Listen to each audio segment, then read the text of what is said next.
안녕하세요. 아들 하나를 키우며 살고 있는 여자입니다. 저희 아들은 제게 세상 전부나 다름없어요. 다른 많은 부모님들이 그러하시듯 자식을 낳아보니 정말 자식에겐 제 목숨까지도 일초의 망설임 없이 바칠 수 있겠더라고요. 하지만 안타깝게도 그런 아들을 만나게 해줄 수 있었던 아들의 아빠, 제 남편만은 지금 남보다도 못한 사이가 되었습니다. 한때는 행복했던 제 결혼 생활이 어떻게 산산조각이 났었는지 그 이야기를 지금부터 들려드릴게요. 저희 엄마에겐 오빠가 한 분 계십니다. 외삼촌은 엄마 굉장히 우애가 깊으셨어요. 외숙모도 저보다 2살 많았던 사촌 언니도 참 좋은 사람들이었습니다.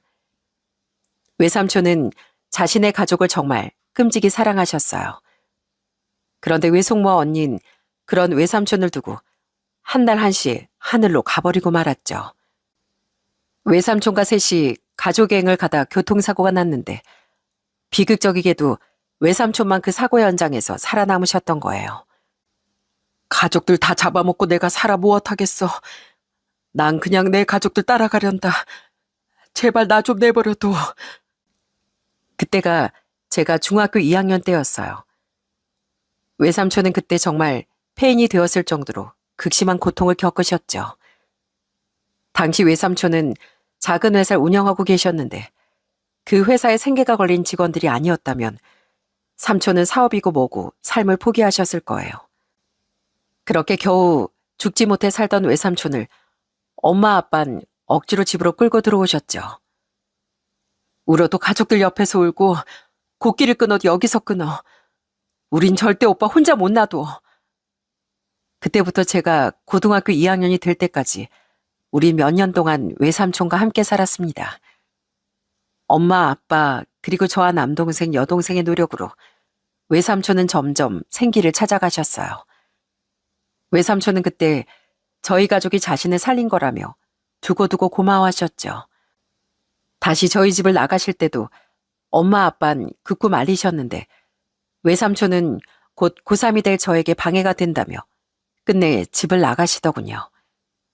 하지만 그 이후에도 우린 외삼촌과 자주 만나며 한 가족처럼 지냈습니다. 시간이 흘러 대학을 졸업하자마자 의류회사에 취업한 전 나이 25에 3살 연상의 남편과 결혼했어요. 아빠가 좋은 회사를 다니신 덕에 나쁘지 않은 형편이었던 저희 집에 비해 시댁은 형편이 좋진 않은 편이었습니다. 그래서 친정에선 5천만 원을 지원해 주셨지만 시댁에선 도움을 주지 못하셨죠. 부모님의 도움은 감사한 게 아니니 상관없었는데 남편은 그 사실을 제게 많이 미안해했죠. 그리고 놀랍게도 외삼촌은 제게 무려 3천만 원을 축의금으로 해주셨어요. 삼촌, 300도 아니고 3천이라뇨. 너무 부담스러워요. 다시 돌려드릴게요. 아니야, 그러지 말거라. 알지? 이 삼촌이 네 동생들보다 널 제일 예뻐했던 거. 삼촌은 너도 네 동생들도 항상 내 자식이나 마찬가지라고 생각하면서 살고 있어. 그러니까 그냥 받아주렴. 언젠가 네 언니에게 주려던 결혼자금 혜연이 너랑 네 동생들에게 나눠주는 거야. 삼촌은 그때 사촌 언니를 떠올리셨던 겁니다. 그런 삼촌의 얼굴이 너무 쓸쓸해 보여 차마 더 거절할 수가 없었죠. 저와 남편은 그런 삼촌에게 정말 감사해했어요. 이후 결혼 생활은 즐거웠습니다. 저희 부모님도 동생들도 남편에게 잘해주었고 외삼촌도 남편을 예뻐해 주셨어요. 아무래도 외삼촌이 저희 친정에 자주 오셨으니 남편도 외삼촌을 자주 뵙게 됐었거든요. 그리고 전 시댁 식구와도 잘 지낼 수 있었어요. 솔직히 좀 까칠한 시어머니와는 처음엔 좀 불편했는데요. 제가 결혼한 지 8개월 뒤쯤 시어머니는 병으로 큰 수술을 받고 2달 가까이 입원을 하게 되셨어요. 그때 제가 가족 누구보다 지극정성으로 시어머니를 간병한 뒤론 시어머니는 절 남편보다도 더 예뻐하게 되셨습니다. 내가 원래 말에 가시가 많은 사람인데 그걸 다 이해해주고 나한테 잘하려고 노력해줘서 사실 그동안 속으로 많이 고마워하고 있었다. 고맙다, 아가. 세상에 너 같은 며느리가 또 어디 있겠니? 당시 남편은 회사 일로 출장이 잦을 때였고 시누인 지방에서 회사를 다니고 있었어요. 시아버진 생계 때문에 시어머니와 함께 하시던 장사를 쉴 수 없으셨죠. 그래서 당시 회사에 여유가 좀 있었던 제가 한 번씩 휴가를 내며 시어머니의 병원에 제일 자주 갔던 거예요. 그 일로 시아버지도 남편도 시누이마저도 제게 참 고마워했었죠. 남편과 전 하나 있는 아들을 아끼고 사랑하며 화목하게 결혼 생활을 이어나갔습니다. 그런데 남편이 다니던 회사가 저희 아들이 고작 돌이 지났을 때 문을 닫게 됐어요. 문제는 그 뒤 생각보다 남편의 취업이 잘 안 됐다는 겁니다. 다행히 아이 돌이 지나며 제가 복직을 한 상태이긴 했지만 남편은 매일같이 조급해했어요. 아이가 어렸으니까요. 미안해 여보. 애 낳고 1년밖에 못 쉬게 한 것도 미안한데 아예 당신한테 모든 집을 다 떠맡겨버려서 내가 남자로서 너무 한심스럽다.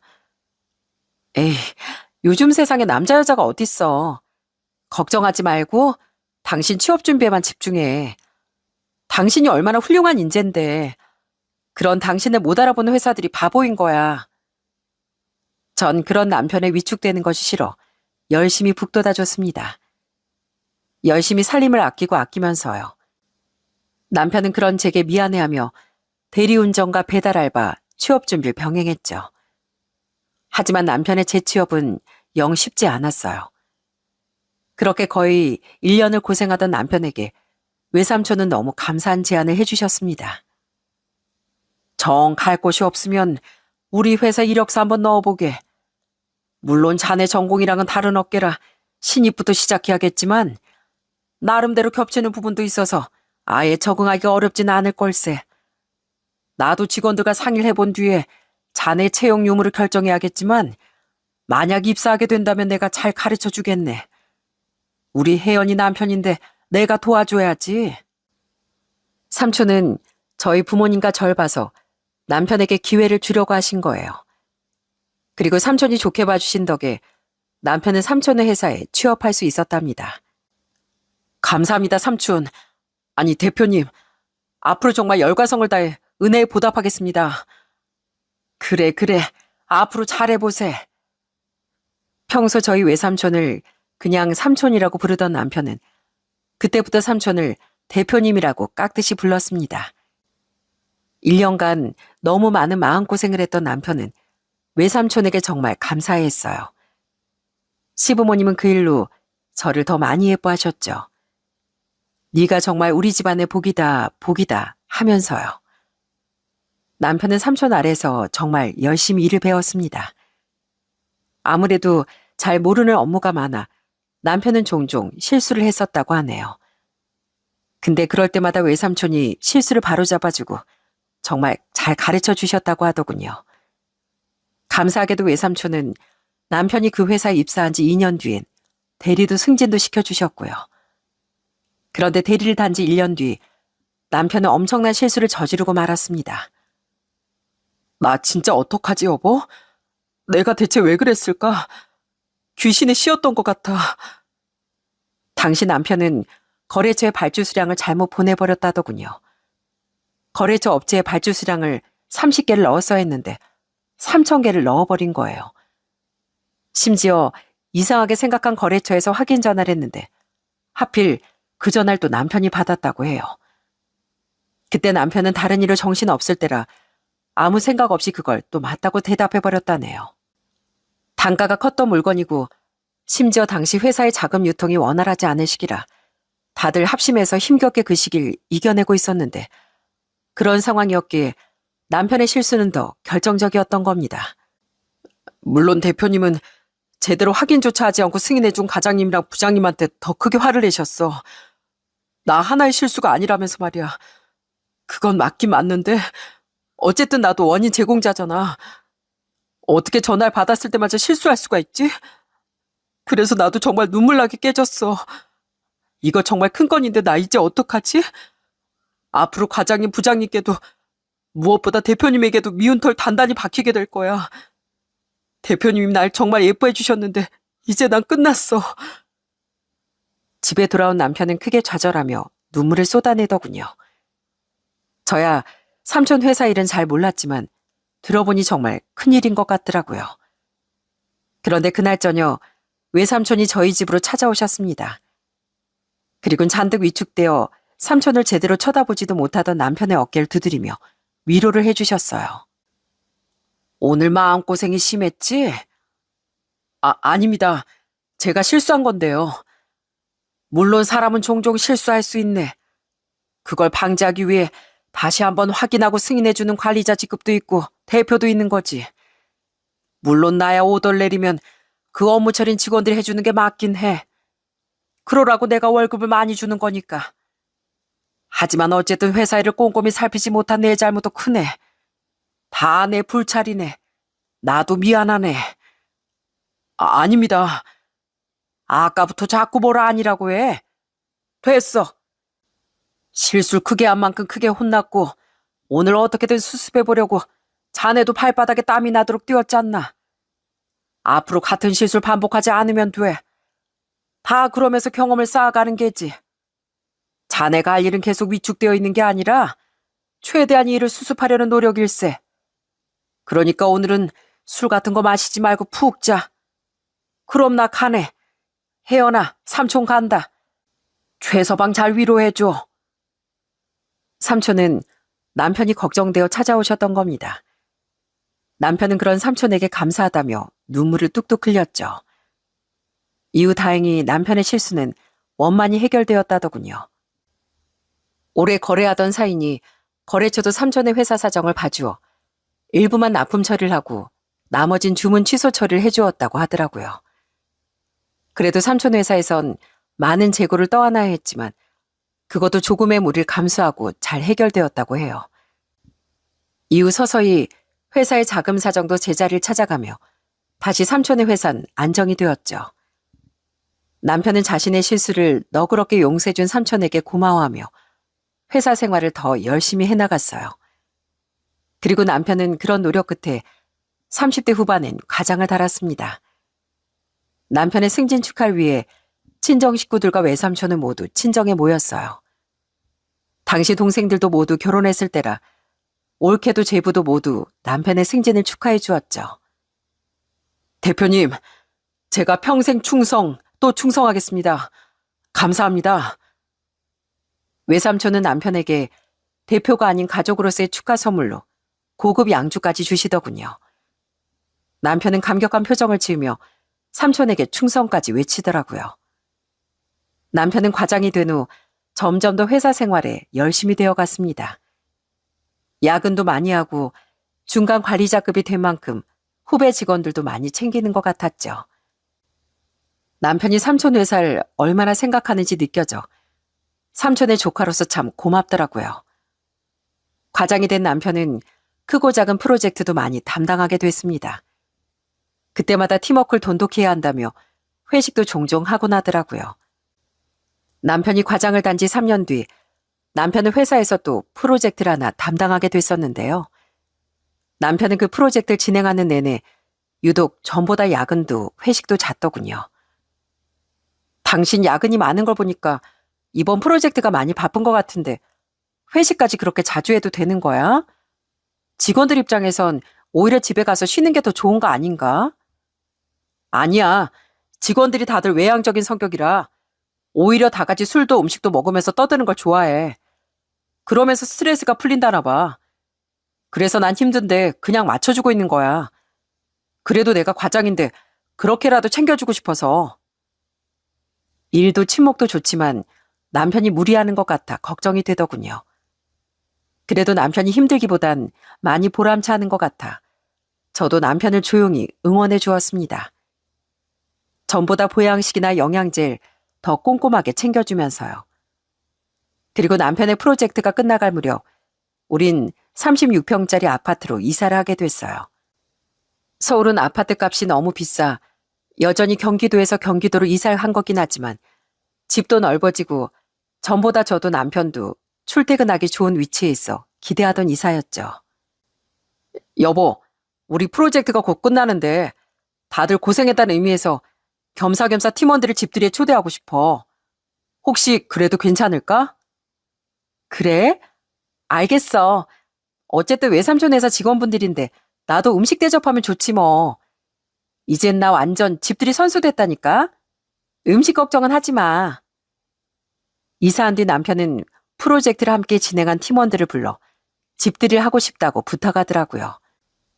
당시 우린 외삼촌을 포함한 친정 식구들도 부르고 시부모님과 결혼한 시누인 외에도 불러 2번이나 집들이를 치른 뒤였습니다. 그래서 힘들긴 했지만 남편을 위해 선뜻 알겠다고 대답했어요. 그리고 남편의 프로젝트가 끝난 주의 토요일 저녁, 정말 상다리가 부러지도록 진수성찬을 차려 직원들을 대접했죠. 와, 사모님 솜씨가 너무 좋으세요. 이 많은 걸 다 언제 하셨어요? 맞벌이도 하신다고 알고 있는데. 그냥 어제 저녁에 장 봐다가 아침부터 쉬엄쉬엄 한 거예요. 아이, 별거 아니에요. 많이들 드세요. 그래도요. 전 나중에 결혼하면 이렇게까지 못할 것 같은데 집도 너무 깔끔하고 대단하세요. 사모님, 너무 맛있는데 이거 냉차 한 접시 더 먹어도 될까요? 아유, 네, 그럼요. 많이 해놨으니까 얼마든지 드세요. 술도 좋은 술로 많이 사다 놨어요. 고생하신 만큼 좋은 술로 회포 푸셔야죠. 앞으로 저희 남편 잘 부탁드려요. 아, 저희 외삼촌도요. 집들이에 방문한 직원들은 남자 셋, 여자 둘로 모두 20대 후반에서 30대 중반으로 보이는 젊은 사람들이었어요. 고맙게도 직원들은 제 음식을 먹으며 칭찬 일색이었고요. 특히 한 여직원이 제가 직접 한 집 인테리어도 칭찬하는 등 절 너무 추켜 세워주더라고요. 민망하긴 했지만 어쨌든 너무 뿌듯했죠. 어차피 남편이 회사 대표인 외삼촌의 조카 사이인 건 직원들도 다 알고 있었기에 전 겸사겸사 저희 외삼촌도 잘 부탁했습니다. 직원들의 말을 들어보니 외삼촌이 회사에서 남편을 많이 아끼시나 보더라고요. 대표님은 티를 안 내려고 노력하시는데 그래도 지나갈 때마다 과장님 어깨만 툭툭 치면서 응원해 주시고 대표님도 모르게 과장님을 더 신경 쓰신다는 게 다 느껴져요. 물론 대표님은 공정한 분이지만 다들 은근히 과장님이 실세라고 생각한다니까요. 아유, 다들 그런 소리 하지 마. 나 욕먹어. 가족은 가족이고 회사는 회사지. 그리고 따지고 보면 대표님은 날 예뻐하시기보단 우리 집사람을 예뻐하시는 거야. 우리 집사람이 대표님의 딸이나 마찬가지거든. 직원들의 이야기에 남편은 민망한 듯 말했지만 입은 귀에 걸려 있더라고요. 삼촌이 자신을 예뻐해 주시는 일이 남편도 좋았던 거죠. 남편이 회사 생활을 잘하고 있는 것 같아 삼촌에게도 다시 한번 감사하더라고요. 사모님, 음식이 너무 맛있네요. 감사히 잘 먹었습니다. 빈 접시는 어디 놔야 할까요? 그냥 두시면 제가 치웠을 텐데 저 주세요. 그렇게 술병도 많이 피고 사람들도 많이 취했을 무렵 비교적 멀쩡해 보이던 남자 직원 한 명이 주방에 있던 제게 다가와 빈 그릇을 내밀더군요. 그런데 그릇을 건네주던 직원의 표정이 어딘가 의미심장해 보이더라고요. 그 직원에게서 그릇을 받아든 전 화들짝 놀랐습니다. 이게 뭐지? 그 그릇 밑엔 반으로 접힌 쪽지가 하나 있더군요. 직원은 제게 눈짓을 보내곤 조용히 거실로 돌아갔죠. 대체 이게 뭔가 싶어 전 쪽지를 들고 주방 뒤편으로 가서 확인을 해봤습니다. 그리고 그곳엔 정말 황당한 문구가 적혀 있더라고요. 그 직원의 것으로 생각되는 휴대폰 번호와 함께요. 사모님, 여기에 과장님 첩이 있습니다. 첩의 정체와 진실을 알려드릴 테니 나중에 여기로 연락 주세요. 이게 무슨, 대체 뭐야? 살다 살다 제 남편에게 첩이 있다는 말을 보게 될 줄은 꿈에도 몰랐습니다. 너무 황당해서 심장이 쿵쾅거렸죠. 전 우선 조용히 그 쪽지를 주머니에 넣고 다시 거실로 나왔어요. 그리고 애써 아무 일도 없었다는 듯 그 남자 직원과 눈을 마주치지 않고 2명의 여직원들과 남편을 관찰해봤습니다. 저 사람인가? 근데 저 사람은 이미 결혼했다고 했는데. 하긴 내 남편도 유부남이지? 아니면 계속 내 칭찬을 하던 저 직원인가? 예쁘긴 한데 인상이 너무 착해 보이는데 애초에 저 남자가 그냥 취해서 이상한 장난질을 친 건가? 하지만 도무지 감이 잡히지도 않았어요. 지끈대는 머리를 부여잡고 어찌저찌 전 태연하게 집들이를 마쳤죠. 남편도 직원들도 잔뜩 취했는데 유일하게 덜 취해 보이던 그 남자 직원은 저희 집에서 나갈 때 마지막으로 제게 다시 눈짓을 보내더라고요. 여보, 나 먼저 좀 잘게. 내일 일어나서 치우는 건 내가 치울게. 미안해. 많이 취한 남편은 안방으로 가지도 못하고 소파에 뻗어 잠들더군요. 전 우선 심란한 마음을 다스리며 혼자 뒷정리를 끝냈습니다. 그리고는 조용히 방으로 들어와 쪽지에 적힌 번호로 전화를 걸었어요. 저 최승식 과장 아내인데요. 네, 사모님. 정말 죄송한데 저도 술을 좀 많이 먹기도 했고 시간도 너무 늦었으니 내일 좀 뵈면 어떨까 싶은데요. 저는 남윤철이라는 이름을 가진 그 직원과 다음날 만남을 기약했습니다. 그리고 다음날 전 아직 자고 있던 남편을 두고 윤철 씨를 만나러 나갔어요. 초등학교 고학년이던 아들은 자기 친구들과 놀러 나가 있었죠. 이제 말씀해 주세요. 어제 그 쪽지에 적힌 내용이 정말 사실인가요? 혹시 저 가지고 장난치시는 거 아니죠? 아닙니다, 사모님. 제가 무슨 득볼 게 있다고요? 이것부터 보시면 제 말을 아마 믿으실 겁니다. 카페에서 만난 윤철 씨는 제게 여러 장의 사진을 내밀더군요. 그 사진을 살펴본 순간 숨이 턱 막혔습니다. 윤철 씨의 말은 사실이었어요. 그 사진들 속엔 남편이 전날 받은 여직원 중 한 명과 스킨십을 하는 등 다정한 모습을 연출하고 있었거든요. 심지어 그 중엔 서로 거의 껴안듯이 기대어 숙박업소에 들어가는 사진도 여러 장 있더라고요. 사진 속 상간녀는 바로 전날 자꾸만절 축혀 세워주던 예쁘장하고 착한 인상의 여직원이었어요. 윤철 씨는 큰 충격을 받은 것 같은 제게 모든 진실을 알려줬습니다. 이 두 사람 나이 차이가 무려 10살입니다. 과장님은 유부남이면서도 자기보다 10살이나 어린 여직원과 이런 부적절한 관계를 맺고 있었어요. 아마 우리 프로젝트를 시작하고 얼마 안 돼서 시작한 관계 같더라고요. 기가 막혀. 윤철 씨 이걸 어떻게 하셨어요? 그리고 어떻게 이런 증거들을 수집하신 거예요? 실은 제가 여기 이나경 씨를 짝사랑했었거든요. 그래서 프로젝트를 같이 맡게 된 걸 계기로 친해지고 싶었어요. 과장님 주도로 회식도 자주 하게 돼서 기회구나 싶더라고요. 한 번은 회식이 일찍 끝난 날에 지하철을 타러 간다던 나경 씨 뒤를 몰래 따라갔었어요. 다른 직원들이 보면 제 마음을 눈치챌까 봐요. 사람들 눈에서 벗어난 뒤에 나경 씨에게 말을 걸려고 한 거죠. 근데 제가 부르기도 전에 누가 저 앞에서 나경 씨를 부르는 거예요. 근데 그게 제일 먼저 택시를 타고 집으로 가신 최 과장님이더라고요. 윤철 씨는 각자 따로 집에 가는 척하고 다시 만난 두 사람의 미래 장면을 목격했다더군요. 제 남편은 익숙한 듯 상간녀의 허리를 감쌌고 다정하게 걸어가던 두 사람은 근처의 숙박업소로 쏙 들어가 버렸다네요. 순간 저도 너무 놀라서 그땐 사진 찍을 생각도 못하고 멍하니 보고만 있었어요. 왜인지 전 그때 자리를 떠나지도 못했는데요. 한 3시간쯤 되니까 두 사람이 다시 나오더라고요. 그리곤 서로 택시를 타고 헤어질 때까지 떨어지질 않는데 정말 역겨웠어요. 사모님 덕에 대표님 총애를 듬뿍 받고 있으면서도 미혼인 여직원을 꼬여낸 과장님이나 세상 착한 줄 알았는데 알고 보니 유부남을 꼬시고 다녔던 나경 씨나 정말 징그럽더라고요. 솔직히 윤철 씨는 두 사람의 모습을 보고 괜한 배신감도 들었다고 해요. 짝사랑을 1년이나 했었기에 그랬던 것 같다고 하더라고요. 처음엔 모른 척 할까 싶었던 윤철 씨는 직원들 모두에게 정말 잘해주셨던 대표님, 그러니까 저희 외삼촌을 생각해서라도 그래선 안 된다고 생각했다고 해요. 양심에 찔리더라고요. 그래서 그 더러운 두 사람의 관계를 만천하에 까발리려고 뒤를 밟으면서 증거를 모았던 거예요. 두 사람이 얼마나 만났는지도 뒤를 밟다가 알게 된 거고요. 솔직히 괜히 저 혼자 느낀 배신감 때문에 더 뒤를 캐는데 열을 올렸던 것 같아요. 그런데 막상 제가 폭로하려고 하니 좀 겁이 났어요. 대표님은 안 그러시겠지만 괜히 다른 직원들이 저를 좀 안 좋게 볼까 봐서요.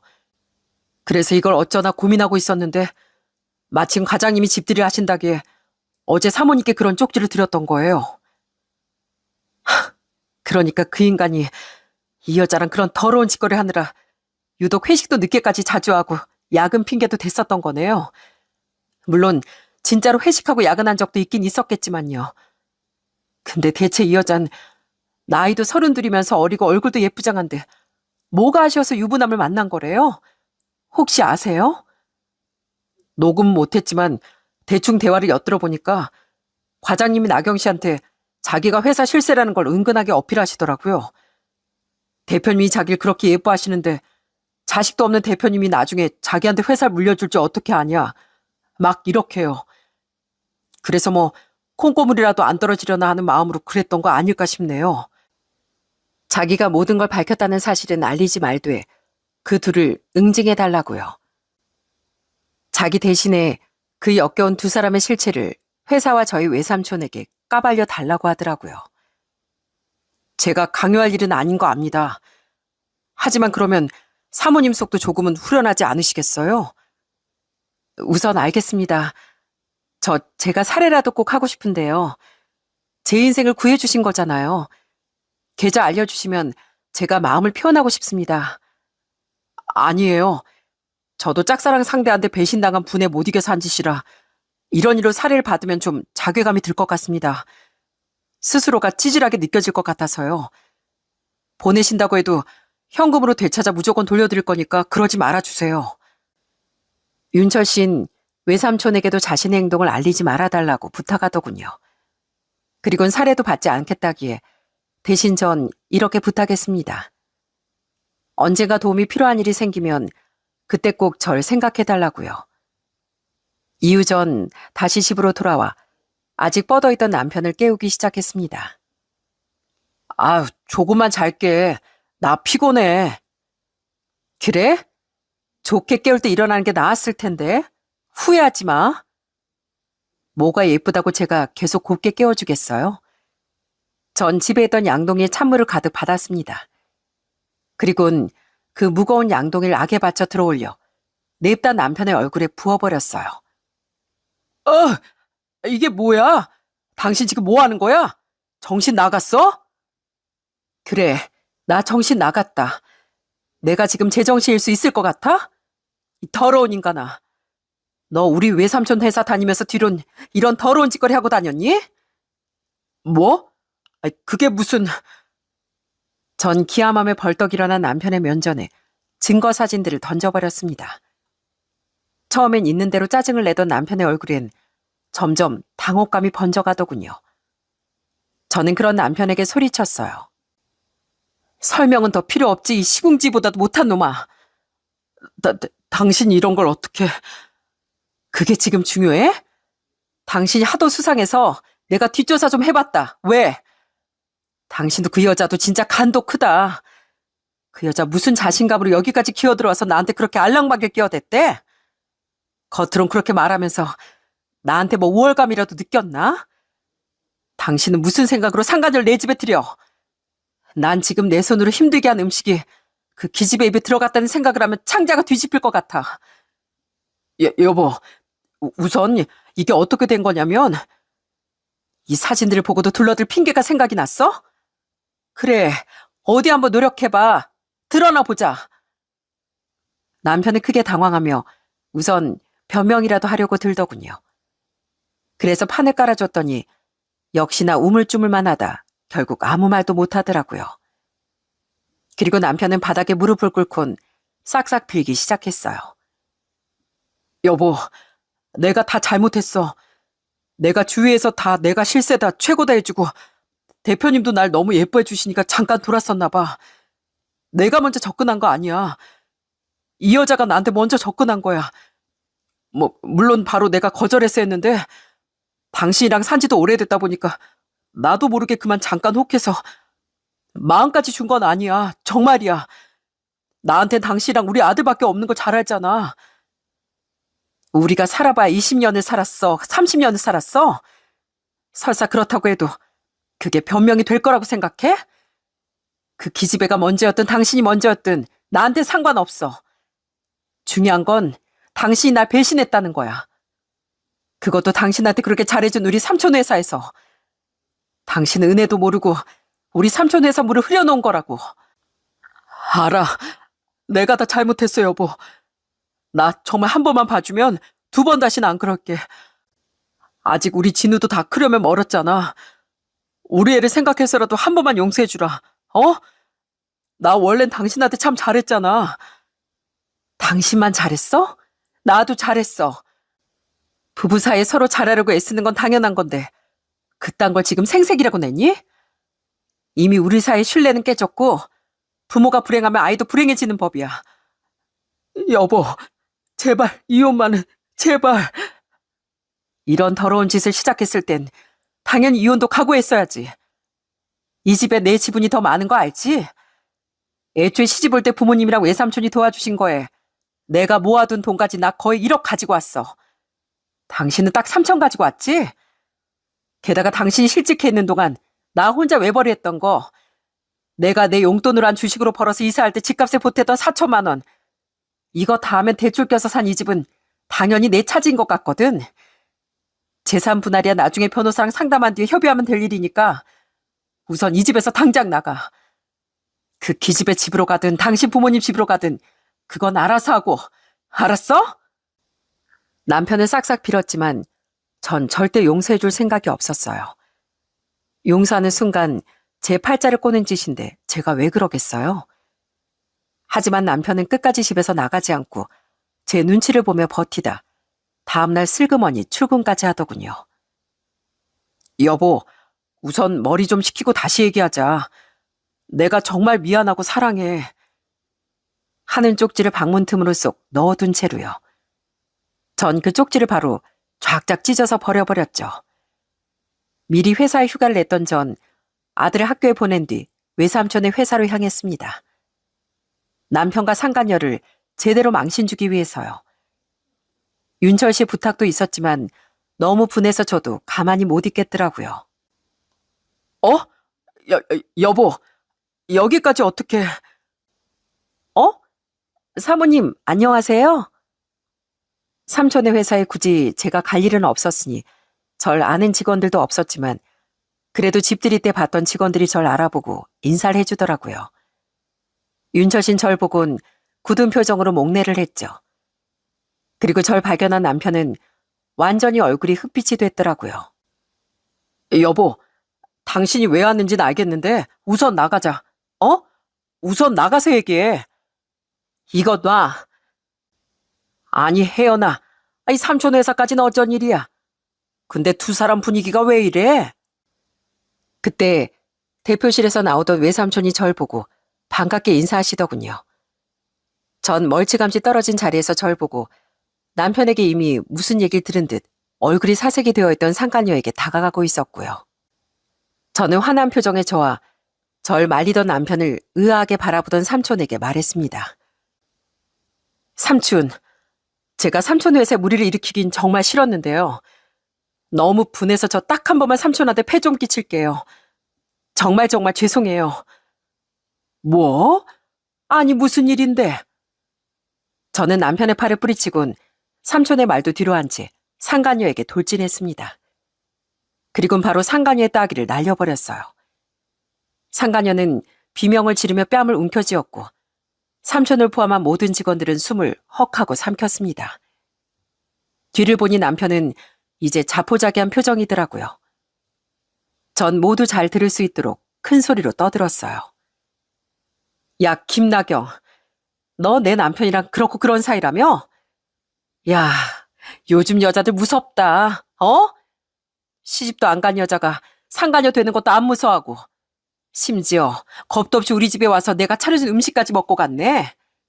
너 대체 그때 무슨 생각으로 사모님 멋지다, 대단하다, 나중에 시집가면 사모님 같은 아내가 되고 싶다, 이딴 말이 짓거렸니?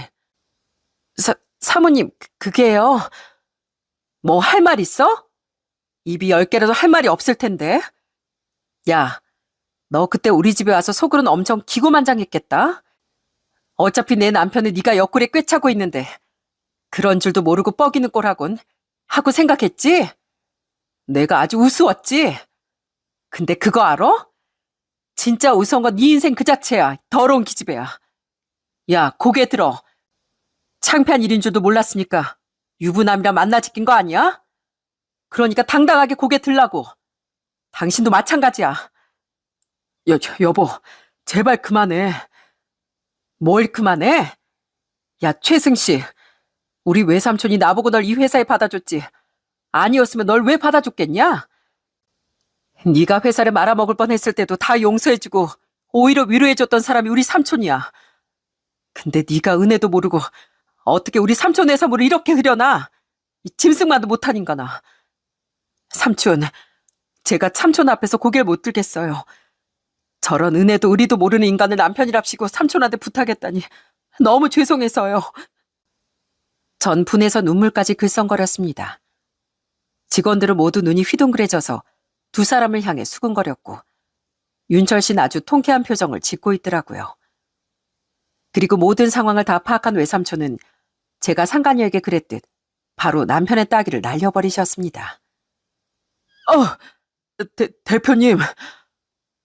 그때 제 남편도 직원들도 심지어 저도 경악을 했습니다. 왜냐하면 외삼촌은 평소에 정말 점잖은 분이셨거든요.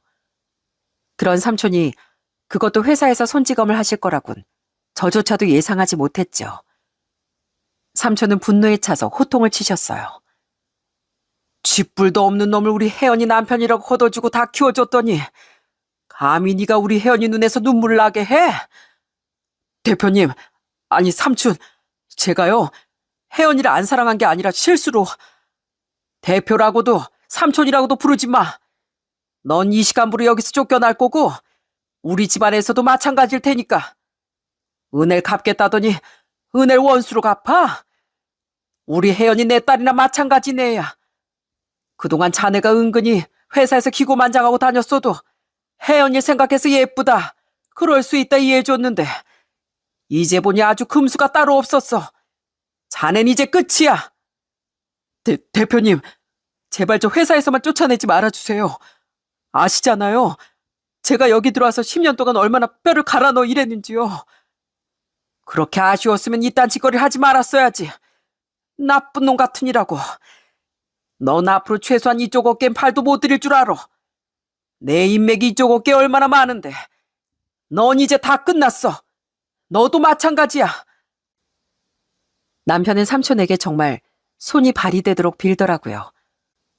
하지만 삼촌은 남편에게도 상간녀에게도 악을 퍼부으신 뒤 아직도 눈에 눈물이 잔뜩 고여있던 절 데리고 회사를 나오셨답니다.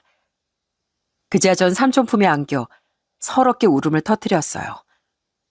삼촌은 저를 달래주며 일을 가셨죠. 불쌍한 우리 혜연이 울지 마라. 내가 그들 절대 가만 안 둘 거다. 당장 회사에서 잘라버릴 거야.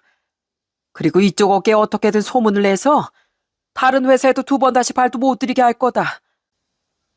절 걱정한 외삼촌은 절 집까지 차로 태워 바래다 주셨습니다. 저는 남편이 집에 들어오기 전 미리 불렀던 용달업체를 통해 남편의 짐을 싹 다 시댁으로 보내버렸어요. 당연히 시댁에선 이게 무슨 일인가 싶어 제게 전화를 걸었죠. 그때 전 시어머니에게 모든 사실을 폭로해버렸습니다. 죄송한데 어머님, 전 그 인간 절대 용서 못해요. 아이고, 이게 무슨 날벼락이냐. 미안하다, 애미야. 정말 미안해. 내 이놈을 그냥... 남편은 뻔뻔하게도 그날 다시 집으로 돌아왔더군요. 하지만 비밀번호가 바뀐 현관문을 열지 못해 밖에서 큰 소리로 애원할 수밖에 없었죠. 여보, 나 그 여자랑 아까 헤어지고 왔어. 제발 한 번만 용서해줘. 대표님은 앞으로 회사에 출근할 생각도 하지도 말래. 나도 나경 씨도 둘 다. 그리고 당신 내 집 우리 부모님 집으로 보냈다며? 집에 오기만 하면 가만 안 두겠다고 2분 다 이를 갈고 계셔. 전화로 내가 얼마나 욕을 먹었는지 몰라. 내 동생은 나한테 아예 전화해서 쌍욕까지 하더라. 가족들 다 당신한테 용서 못 받고 오면 2번 다시 가족들 얼굴 볼 생각도 하지 말래. 아버지가 내 짐도 다시 고스란히 싸서 이삿짐 맡아주는 컨테이너 박스업체에 맡겨버렸대. 어머니 아버지 집엔 절대나 못 받아준다고. 그래? 당신하고 다르게 당신 가족은 끝까지 바른 사람들이네. 사람도 아닌 당신을 어떻게 처분해야 하는지 확실히 알고 계시니까. 근데 그걸 어쩌라고? 당신이 그 여자랑 헤어지든 새 살림을 차리든 내 알 바 아니고 가족들한테 욕을 먹어든 어쨌든 그것도 알 바 아니니까 가. 확 경찰 불러서 쫓아내기 전에. 소 잃고 외양간 고쳐봐야 아무 소용없거든? 이 찌질아. 결국 남편은 포기하고 조용히 사라질 수밖에 없었습니다. 그 뒤 삼촌에게 모든 이야기를 들은 친정 식구들은 저희 집으로 찾아와 눈물바다가 되었어요. 부모님은 아이를 데리고 친정으로 들어오라고 하셨지만 전 고개를 저었죠. 제가 이 집 사려고 직접 여기저기 얼마나 발품을 팔았는데요. 인테리어 리모델링도 제 취향대로 싹 다 한 건데 이 아까운 집을 놔두고 제가 왜요? 저는 더는 최승식 그놈으로 인해 아무것도 피해보고 싶지 않아요. 어차피 여기 계속 산데도 이사 온 지 얼마 안 돼서 그놈 생각이 날 일도 없고요. 그놈으로 인해 피해본 건 지금까지 제 인생만으로도 충분해요. 엄마, 아빠, 저 진짜 괜찮아요. 이미 울기도 실컷 울었고 울분도 다 토해냈으니까요. 그리고 앞으로는 우리 아들을 위해서 저 더 강해질 거예요. 이후 남편과 상간녀는 끝내 외삼촌 회사에서 쫓겨났다고 합니다. 변호사를 선임해 이혼 준비를 하며 알게 된 건데 시댁에도 못 들어가게 된 남편이 어디로 갔는지 아시나요? 바로 상간녀의 자취방으로 들어갔다네요. 헤어졌다더니 아주 웃긴 놈이었죠. 그리고 전 거기서 끝내지 않고 수소문에서 알아낸 인천의 상간녀 부모님의 집으로 그 연놈의 더러운 짓거리에 대해 낱낱이 적어 보내버렸습니다. 차마 죄도 없는 어른들이 너무 충격을 받을까 싶어 사진까진 보내지 않았지만요. 어차피 진실이야 상간녀 입을 통해 들으면 될 테니까요. 그러자 상간녀 남편과 함께 저희 집 앞에 찾아와 난리를 치더라고요. 야, 진짜 해도 해도 너무하잖아. 그쪽 때문에 우리 부모님 완전 뒤집어지셨다고. 우리 부모님은 무슨 죄라고 그 충격을 준 거야? 그럼 나랑 우리 애는 우리 부모님은 또 무슨 죄가 있어서 너 때문에 우셨어야 하니? 역지사지가 돼야지. 진짜 짜증나. 우리 아빠가 얼마나 엄하신 줄 알아? 우리 집까지 찾아와서 내 머리카락 이렇게 다 잘라버렸다고. 집안에 수치를 하면서 집 근처에 얼씬도 하지 말라셨어. 회사도 잘리고 이게 무슨 꼴이야 대체. 야 최승씨, 넌 꽂아놓은 보리자루니? 왜 아무 말도 못해?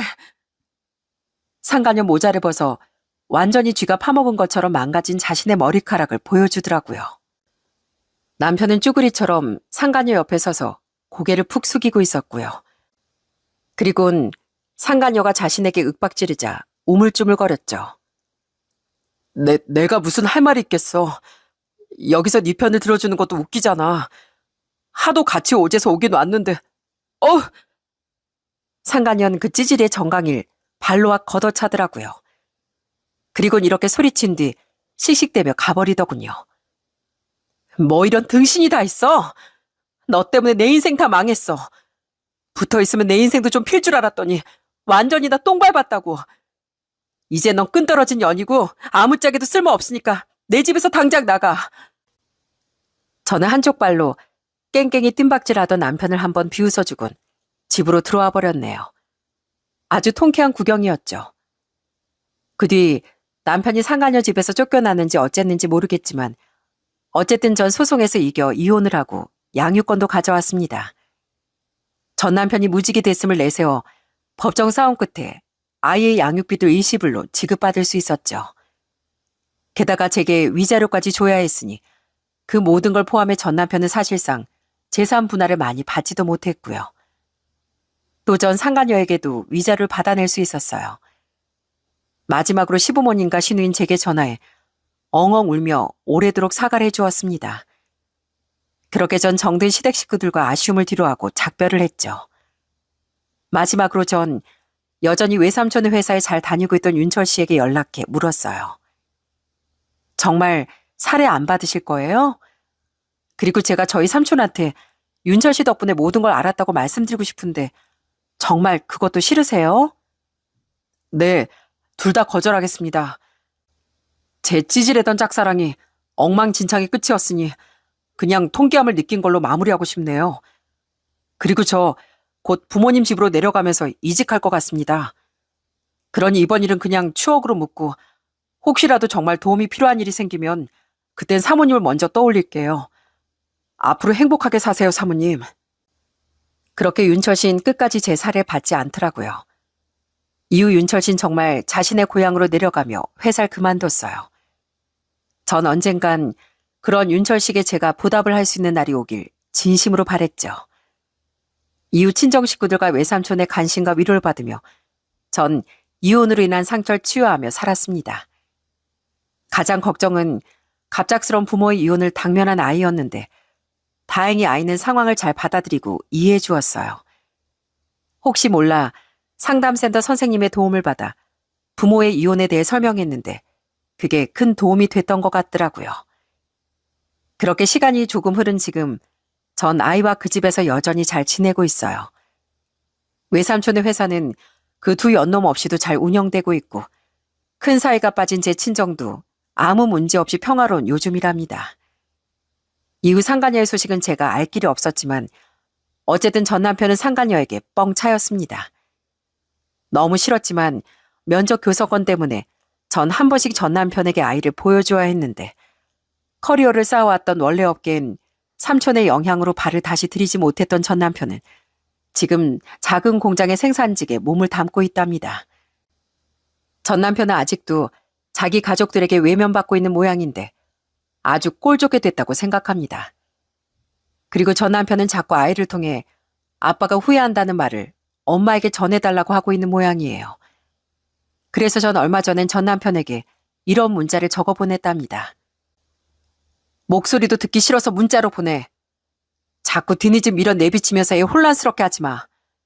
애 정서에 자꾸 악영향 끼치면 앞으로 애도 못 보고 살 줄 알아. 그 비루한 양심이 난 털이나 뽑고 주제 넘은 생각 버려. 좋은 말 할 때. 그 경고가 먹혔는지 지난번 아이를 만났을 때 전 남편은 아무 말도 하지 않은 것 같더라고요. 제가 앞으로 바라는 건 하나입니다. 저희 아들이 불안정한 가정환경 때문에 나쁜 영향을 받지 않고 부모가 이혼했음에도 불구하고 몸도 마음도 건강하게 잘 자라주는 것 말이죠. 그 하나를 위해 전 재혼은 생각도 하지 않고 아들 하나만 바라보며 굳세게 살아갈 생각이에요. 그리고 어쨌든 그런 소중한 우리 아들의 아빠이니 전 남편도 부디 앞으로는 부끄럽지 않은 인생을 살아가길 빌어주려고 해요. 바르게 살려면 성공과 재물을 경계하라는 말이 있습니다. 재물을 손에 쥐거나 성공을 하면 그만큼 위험한 유혹과 욕망에 노출되기 쉬운 법이니까요.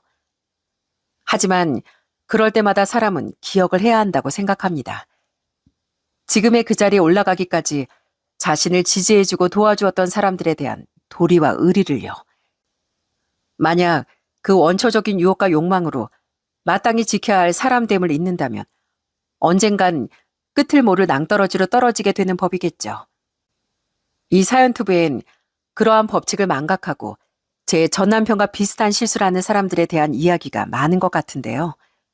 부디 이러한 사연들이 많이 퍼져 많은 사람에게 경각심을 심어줄 수 있게 됐으면 좋겠네요. 그럼 전 이만 여기서 인사드리겠습니다. 제 사연 끝까지 들어주셔서 진심으로 감사합니다.